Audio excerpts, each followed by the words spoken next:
There is something that is wrong with the ODM. Right now, ODM it's divided into two, but that's not the case. It has reached a point where now they are pulling a gun on each other. The case that we had that Robert Alai pulled a gun on one and only Babu Owino was true actually. Babu Owino has come out just to say that Robert Alai almost killed him. And why? When? Where? The question of where and when, I don't know, but why? Babu Owino has said that he stood next to where Robert Alai was, and there were some people, whereby someone just joked that, or just said on a light note that Babu Owino will be the next governor of Nairobi come 2027. That's when Robert Alai became mad. Just imagine someone becoming mad just because someone has praised someone that he is going to be the next governor. And Robert Alai just said that Babu Owino, you can't be the next governor of Nairobi. He pulled a gun just on cocked it.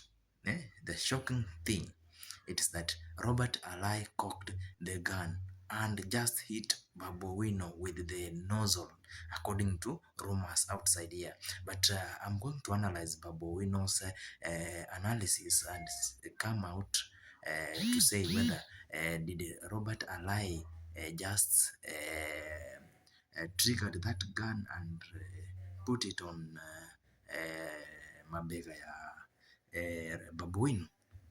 That's what I'm going to analyze that video. But from the video I've just perused, nimeperuse kwa hiyo video, nimepata kwamba Babu Owino amesema kwamba ukweli ni kwamba Robert Alai alcock gun, na baada ya kucock gun alimpoint. So kulikuwa na DCI hapo hivyo, karibu DCI 20. Mmoja ndiye alienda akashika Robert Alai akamwambia no, don't do that. Now rumors also are outside here that Robert Alai si mtu wa kawaida, ni NIS agent. So si mbaya mtu kuwa NIS agent because hiyo ni kazi kama ingine. So na NIS agent unaweza kuwa unafanya kazi ingine but wewe ni mtu pia unafanyia NIS. So ili watu wasikutambue because you are gathering intelligence from somewhere. Na NIS ni key, is a key department of the government. Without NIS, we will be attacked or something may happen. So tell me why Robert Alai was with the DCIs. So it might turn out that it is true.